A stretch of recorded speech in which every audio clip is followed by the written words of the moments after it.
జాతీయవాద జర్నలిజానికి అసలైన వేదిక నేషనలిస్ట్ హబ్ ని సబ్స్క్రైబ్ చేసుకోండి. నోటిఫికేషన్స్ కోసం బెల్ ఐకాన్ పై క్లిక్ చేయండి. నమస్తే, welcome to Nationalist hub. Jammu Kashmir లో ఇక ఎన్నికలు జరగనున్నాయి. ఆ ప్రాంతానికి పూర్తి స్థాయి రాష్ట్ర హోదా కూడా రానుంది. తాజాగా ఇందుకు సంబంధించి ప్రధాని మోదీ కీలక ప్రకటన చేశారు. జమ్మూ కాశ్మీర్ కి త్వరలో రాష్ట్ర హోదా కల్పిస్తామని ప్రధాని మోదీ స్పష్టం చేశారు. అనంతరం రాష్ట్ర అసెంబ్లీకి ఎన్నికలు నిర్వహిస్తామని వెల్లడించారు. లోక్సభ ఎన్నికల ప్రచారంలో భాగంగా శుక్రవారం ఉదంపూర్ లో నిర్వహించిన ర్యాలీలో ఆయన పాల్గొన్నారు. ఈ సందర్భంగా మోదీ మాట్లాడుతూ జమ్మూ కాశ్మీర్ అద్భుత రాష్ట్రంగా మలిచే పనిలో బిజీగా ఉన్నానన్నారు. త్వరలో రాష్ట్ర హోదా పొందుతుందని తెలిపారు. అసెంబ్లీ ఎన్నికల నిర్వహణకు ఎంతో దూరం లేదని చెప్పారు. ఈ ఎన్నికల తర్వాత జమ్మూ కాశ్మీర్ వాసులు కలలు కన్నట్లుగా మీ ఎమ్మెల్యేలు మంత్రులతో అభివృద్ధికి సంబంధించిన ఆలోచనలను పంచుకోవచ్చన్నారు. జమ్మూ కాశ్మీర్ లో ఎంతో కాలంగా ప్రజలు పడుతున్న ఇబ్బందులు తానిస్తున్న హామీలతో తొలగిపోనున్నాయని తెలిపారు. అయితే జమ్మూ కాశ్మీర్ లో మళ్లీ ఆర్టికల్ 370ని తీసుకొచ్చేందుకు ప్రతిపక్షాలు ప్రయత్నిస్తున్నాయని మోదీ ఆరోపించారు. కేంద్రంలో బలమైన ప్రభుత్వం ఏర్పడేందుకు ఈ ఎన్నికలు దోహదం చేస్తాయని ప్రజలకు సూచించారు. అయితే 2019 ఆగస్టులో జమ్మూ కాశ్మీర్ లో అమల్లో ఉన్న ఆర్టికల్ 370ని ఈ మోదీ ప్రభుత్వం రద్దు చేసింది. ఈ సమయంలోనే కాశ్మీర్ లో పరిస్థితులు చక్కబెట్టేందుకు జమ్మూ కాశ్మీర్ కి ఉన్న రాష్ట్ర హోదాని తొలగించి కొన్ని రోజులు కేంద్రపాలిత ప్రాంతంగా చేస్తూ కేంద్ర నిర్ణయం తీసుకుంది. ఆర్టికల్ 370 చట్టం కాశ్మీర్ ను దాదాపుగా 70 ఏళ్లుగా వేధించింది. ఈ అధికరణ ద్వారా ప్రశాంతంగా ఉండే లోయ ఉగ్రవాదులకి స్వర్గధామంగా మారింది. భారత్ లో ఏ రాష్ట్రానికి లేని ప్రత్యేక ప్రతిపత్తి ఒక్క కాశ్మీర్ కే ఉంది. 1947 ఆగస్టు 15న భారత్ పాక్ స్వాతంత్ర్యం పొందాయి. నాడు శ్రీనగర్ ను ఆక్రమించేందుకు పాకిస్తాన్ కుట్ర పన్నటంతో జమ్మూ కాశ్మీర్ చివరి రాజు రాజా హరిసింగ్ భారత్ సాయం చేశారు. అప్పుడు వెంటనే భారత్ లో విలీనం చేసుకోకుండా నెహ్రూ కాశ్మీర్ కి ప్రత్యేక ప్రతిపత్తి కల్పించారు. జమ్మూ కాశ్మీర్ ప్రధానిగా షేక్ అబ్దుల్లాను నియమిస్తూ 1949లో భారత ప్రభుత్వం నిర్ణయం తీసుకుంది. 1949 అక్టోబర్ 17న కాశ్మీర్ కి ప్రత్యేక హోదాని కల్పిస్తూ రాజ్యాంగ సభ రాజ్యాంగంలో 370 అధికరణను చేర్చింది. కాశ్మీర్ కు స్వతంత్ర ప్రతిపత్తిని శాశ్వతంగా ఉంచాలని, తాత్కాలిక పద్ధతుల్లో హక్కులు ఇవ్వకూడదన్న అబ్దుల్లా వాదనను అప్పట్లో కేంద్రం పట్టించుకోలేదు. ఇక 1952లో జరిగిన ఢిల్లీ ఒప్పందంతో రాచరికం రద్దయింది. 1954లో 35A నిబంధనను కూడా చేర్చబడింది. 1956లో జమ్మూ కాశ్మీర్ ప్రత్యేక రాజ్యాంగానికి ఆమోదం లభించింది. చివరకు 370 అధికరణ ద్వారా జమ్మూ కాశ్మీర్ కి ప్రత్యేక ప్రతిపత్తి లభించింది. అయితే ఈ ప్రత్యేక ప్రతిపత్తిని రాజ్యాంగంలోని 368(1) అధికరణ ద్వారా సవరించే వెసులుబాటును కూడా రాజ్యాంగం కల్పించింది. భారత రాజ్యాంగంలోని 21వ భాగంలో ఉన్న ఆర్టికల్ 370 ద్వారా జమ్మూ కాశ్మీర్ కి స్వతంత్ర ప్రతిపత్తి లభిస్తోంది.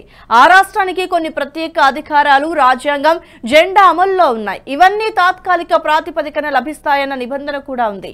ఈ ఆర్టికల్ ప్రకారం రక్షణ, విదేశీ వ్యవహారాలు, ఆర్థిక, కమ్యూనికేషన్ల రంగాలపై మాత్రమే భారత ప్రభుత్వానికి సర్వాధికారాలు ఉన్నాయి. వాటికి సంబంధించిన చట్టాలు మాత్రమే కాశ్మీర్ లో అమలు చేయగలదు. మిగిలిన రంగాల్లో ఏం చేయాలన్నా అక్కడ రాష్ట్ర ప్రభుత్వం అనుమతి తప్పనిసరిగా తీసుకోవాల్సి ఉంటుంది.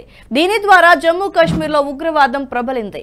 ఈ అధికరణతో జమ్మూ కాశ్మీర్ ప్రభుత్వానికి, కేంద్రానికి జవాబుదారీ లేకపోవడంతో ఇష్టానుసారంగా వ్యవహరించడం జరిగింది.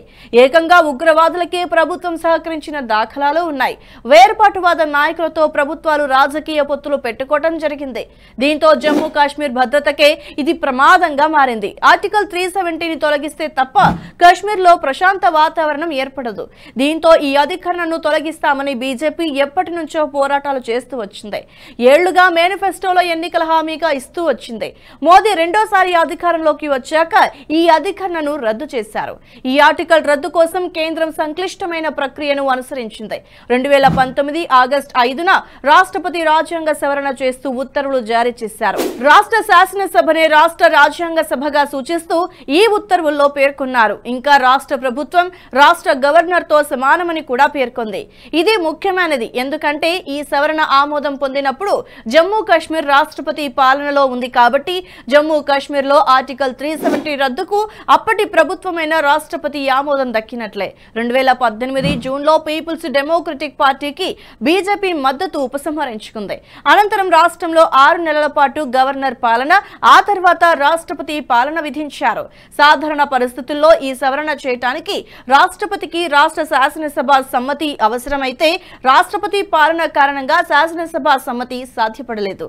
రాష్ట్రపతి జారీ చేసిన ఉత్తర్వు ఆర్టికల్ 370ని సవరించి అధికారం ఇచ్చింది. మరుసటి రోజు రాష్ట్రపతి మరో ఉత్తర్వు కూడా జారీ చేశారు. భారత రాజ్యాంగంలోని అన్ని నిబంధనలు జమ్మూ కాశ్మీర్ కి వర్తిస్తాయని పేర్కొన్నారు. దీంతో రాష్ట్రానికి ప్రత్యేక హోదాను తొలగించారు. ఆ తర్వాత ఆగస్టు 9న రాష్ట్రాన్ని జమ్మూ కాశ్మీర్, లద్దాఖ్లను 2 కేంద్రపాలిత ప్రాంతాలుగా విభజించే చట్టాన్ని పార్లమెంట్ ఆమోదించింది. ఇక జమ్మూ కాశ్మీర్ లో శాసనసభ ఉండగా లద్దాఖ్ లో శాసనసభను కూడా లేకుండా విభజించారు. ఈ అధికరణ రద్దు తర్వాత జమ్మూ కాశ్మీర్ లో ఉగ్రవాదం చాలా వరకు తగ్గుముఖం పట్టిందని చెప్పాలి. గడిచిన 4 ఏళ్లలో జమ్మూ కాశ్మీర్ లో ఉగ్రవాదం 45% తగ్గిందని కేంద్ర హోంశాఖ గతంలో పార్లమెంట్ లో ప్రకటించింది. ఆర్టికల్ 370 రద్దు అనంతరం కాశ్మీర్ పరిణామాలపై అనేక ఆందోళనలు వ్యక్తమైనప్పటికీ ఉత్తమ ఫలితాలు వచ్చాయి. 2018లో జమ్మూ కాశ్మీర్ లో 417 ఘటనలు జరగ్గా 2021 నాటికి అవి 229కి తగ్గాయని కేంద్ర మంత్రి తెలిపారు. ఇక జమ్మూ కాశ్మీర్ లో ఉగ్రవాద కార్యకలాపాలు సగానికి సగం తగ్గాయని ఈ డేటా వెల్లడిస్తోందని ఆయన ప్రస్తావించారు. ఇక ఉగ్రదాడుల్లో చనిపోయిన వారి డేటాను కూడా విడుదల చేశారు.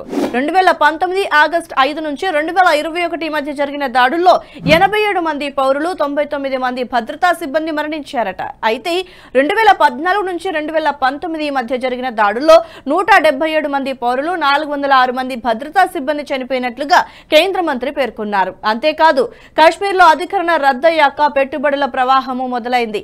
2019-20లో జమ్మూ కాశ్మీర్ కి 297 కోట్ల పెట్టుబడులు రాగా 2022-23లో ఇవి 2153 కోట్లకి పెరిగాయి. ఆర్టికల్ 370 రద్దు తర్వాత జమ్మూ కాశ్మీర్ లో ఇప్పుడిప్పుడే ప్రశాంత వాతావరణం నెలకొంటూ వస్తోంది.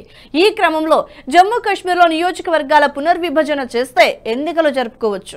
ఈ క్రమంలో ప్రభుత్వం ఇప్పటికే డీలిమిటేషన్ ప్రక్రియ కూడా 2022లో పూర్తి చేసింది. అప్పటి వరకు అక్కడ 83 శాసనసభ నియోజకవర్గాలు ఉండగా పునర్విభజన తర్వాత ఈ సంఖ్యను 90కి పెంచారు. వీటిలో 43 స్థానాలు జమ్మూ ప్రాంతంలోనూ, 47 స్థానాలు కాశ్మీర్ ప్రాంతంలోనూ ఉన్నాయి. అదనంగా చేర్చిన నియోజకవర్గాల్లో 6 జమ్మూ ప్రాంతంలోనూ, 1 కాశ్మీర్ ప్రాంతంలో ఉంది. అలాగే తొలిసారిగా ఎస్టీలకు 9 స్థానాలు రిజర్వ్ చేశారు. డీలిమిటేషన్ లో భాగంగా 2 స్థానాలను కాశ్మీర్ పండిట్స్ కి రిజర్వ్ చేశారు. ఇందులో 1 స్థానాన్ని మహిళలకు రిజర్వ్ చేశారు. అలాగే పాకిస్తాన్ ఆక్రమిత కాశ్మీర్ లోని 24 శాసనసభ నియోజకవర్గాలను యథాతథంగా ఖాళీగా ఉంచుతూ డీలిమిటేషన్ కమిషన్ నిర్ణయం తీసుకుంది. జమ్మూ కాశ్మీర్ లోను ప్రతి లోక్సభ నియోజకవర్గంలో 18 శాసనసభ నియోజకవర్గాలు ఉన్నాయి. ప్రస్తుతం ఈ ప్రక్రియ మొత్తం పూర్తయింది. ఇక మిగిలింది ఎన్నికలే. ఈ ఎన్నికలను సెప్టెంబర్ చివరిలోగా నిర్వహించాలని కేంద్రం భావిస్తోంది. దీనికి తగిన ప్రక్రియను పూర్తి చేయడంతో మరికొద్ది రోజుల్లో ఎన్నికలు జరగనున్నాయి. ఈ ఎన్నికల ప్రక్రియ పూర్తయితే జమ్మూ కాశ్మీర్ లో పూర్తి స్థాయి ప్రజాస్వామ్యం వెల్లివిరుస్తోంది. పాత రోజులన్నీ తొలగిపోయి కొత్త ప్రభుత్వం కొలువుదీరుతోంది. ఈ వీడియో మీకు నచ్చినట్టయితే లైక్ చేయండి, 10 మందికి షేర్ చేయండి. అలాగే కామెంట్ల రూపంలో మీ అభిప్రాయాలను మాతో పంచుకోండి. Nationalist hub group of channels ను సబ్స్క్రైబ్ చేసుకుని తెలుగునాట జాతీయవాద జర్నలిజాన్ని ప్రోత్సహించండి. ఈ వీడియో కింద ఉన్న బెల్ ఐకాన్ పై క్లిక్ చేయడం మర్చిపోవద్దు.